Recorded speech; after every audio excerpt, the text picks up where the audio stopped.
My name is Duddits, I do builds and stuff. Have you ever heard the saying where people say Stasis Warlocks slow things down? They're depressing, they're boring, things are slower. Not with this build. This build is an absolute monster. You can control everything, debuff everything, speed things up, make things great for you and your teammates, and you're in absolute domination mode. This build is all around the Felwinter's helm. Mighty finishers, 30% debuff. We're going to be slowing, freezing everything, and just absolutely wrecking endgame content. Stay with me, I'm going to break it all down. The first part of the build is going to be around the Felwinter's helm. Exotic Warlock, helmet, powered melee final blows create a burst of energy that weakens nearby targets. It's a 30% debuff. Finishes and final blows against more powerful combatants increase the radius and the burst and the length of the weakening effect. So a 30% debuff just by finishing or getting a melee kill on an enemy. So I've just got a brief example to show you exactly what it does. The suppression is very underrated in Destiny in my opinion. 8 seconds it lasts for, roughly between 5 and 8 seconds, and you get a 30% debuff for all the enemies around that area. So you can see in this clip here, it's good if you get a finisher near a tanky target. That's going to debuff that target. Great for you, great for your teammates, great for your fire team.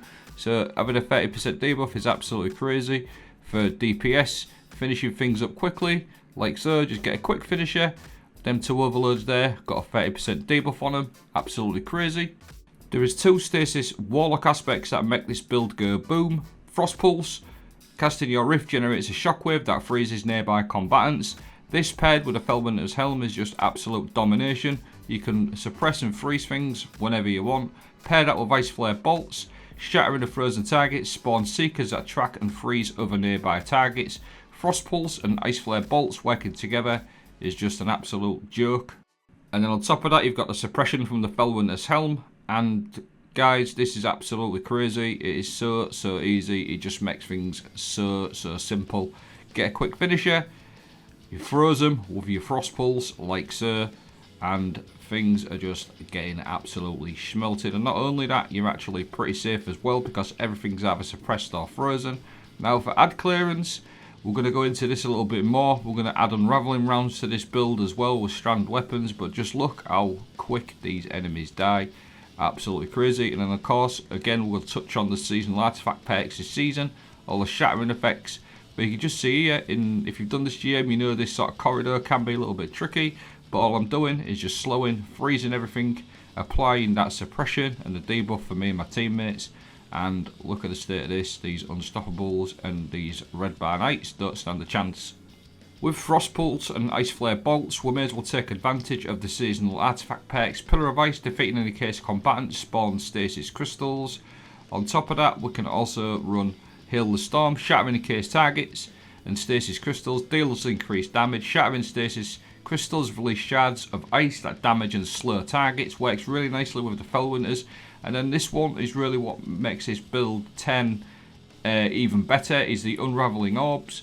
Picking up an orb of power grants strand weapons unravelling rounds. So we're going to mix a bit of strand and a bit of stasis. You'll see in this clip how good these unravelling rounds. I just wanted to show you this, how good these unravelling rounds are. And what actually happens with the unravelling rounds and the iceflare bolts. The unravelling rounds actually follow the iceflare bolts. So your unravelling rounds are just going everywhere. Your iceflare bolts are going everywhere. And it's an absolute mess. Now, to get the unravelling orbs, Whisper of Bonds pairs absolutely brilliant with this because every time you defeat a frozen target, obviously as you've seen we have defeating a lot of frozen targets, it's going to drop an orb of power. Now pair that with the unravelling orbs, all you have to do is just pick the orb up and you've got unravelling rounds pretty much infinitely with this build. Froze him, pick that orb up, get your strand weapon out, whichever one you want, any strand weapon, and you're going to get unravelling rounds, and you'll see them iceflare bolts just tracking as well, plus your frost pulse, and you've got green Galahorn rounds coming out your strand weapons. Paired it up with a bit of ice freezing with the stasis, and it's crazy stuff. There is numerous strand weapons. I really like Scatter Signal. I know Overflow Control Burst is really good, but Overflow Attrition Orbs is an excellent one as well because you're going to get an orb from the Attrition Orbs as well, plus the Whisper of Bonds, so it's a nice little cycle. Just a way to buff out the Unraveling Orbs. So you'll see in this clip here, pick up one of these orbs, freeze something to get your next orb, and you've got unravelling rounds and all your strand weapons. Even strand swords are going to get the unravelling rounds, and you'll see in this clip what I was talking about with the iceflare bolts and the unravelling rounds. I'm going to kill that target. The iceflare bolts are going to that target, and so are the unravelling rounds. And this is what you can sort of do once you've got the unravelling rounds procced. These unravelling rounds are absolutely underrated in my opinion. They do so much damage and they're so helpful. They will literally track things that you don't even see sometimes. So I'll get in this corner here, put my frostpulse down. They're frozen. Look at that, absolutely crazy. I pick my orb up, I've got my unravelling rounds, and you're just literally running through GMs without a care in the world. And like I did say, they do track the iceflare bolts as well and other enemies. And not to mention your teammates are going to create orbs for you as well. So you've literally got unravelling rounds infinitely with this build. It's absolutely crazy. Iceflare bolts again, look, tracking, and absolutely crazy. And you can just run through these enemies where it usually takes you a little bit of time to get through these. You can just run around and just absolutely demolish them. Super strong.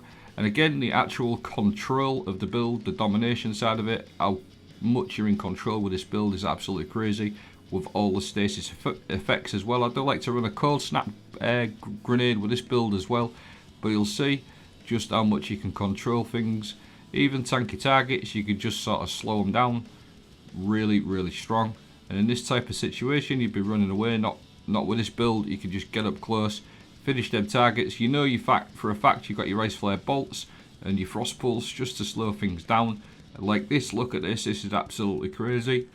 Again, just to clarify, this is GM gameplay, getting that finisher on this guy, and that is going to leave the boss a 30% debuffed for you and your team. So it's pretty much got everything: pure control, freezing, slowing, suppression, debuffing, unravelling rounds, absolutely crazy, just absolute control. I'll go over my fragments now. Frostpulse, and which we've already touched on, and iceflare bolts, again, which we've already touched on. Like I did mention, I do like to run this build with a cold snap grenade. I found this really good for instant freezes, which procs your iceflare bolts as well if you get the kill. So it's like a little chain effect.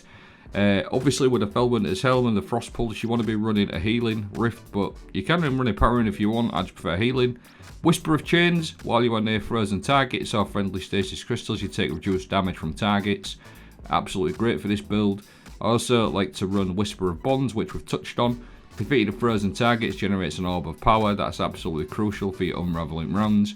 Whisper of Shards, shattering the stasis crystal, temporarily boosts your grenade recharge rate, which works really nicely with the seasonal artifact perks as well. So you get a boosted grenade recharge rate with that. And then the very last one is really crucial again, Whisper of Refraction, a very underrated fragment. Defeating slowed or frozen combatants grants you class ability, so you can always get that frostpulse going. And again, I just want to sort of recap before I go into my mods, just how easy anything is in the game. 18, 40 lost sectors, GMs, it really makes no difference. Now, if this build could get anything in the future, like, in my opinion, if this build and Stasis got a rework again for next season, if it got something like healing on there with Stasis, this build will absolutely be crazy. So that's the only thing I think I'd like to see on this build as an extra, a bit of healing. Maybe we might get that when Stasis finally gets a bit of love for final shape. Hopefully, nice bit of healing, and this build will just go to a next level. So the only thing I've got left now is to go through my mods for my armour, which are also quite important because I buffed these out for ability and orb creation as well. So on my class item of Reaper, shortly after using your class ability, your next weapon Final Blow spawns an orb of power. That with a Whisper of Bonds is crazy. Proximity Ward, gain a powerful overshield while performing your finisher.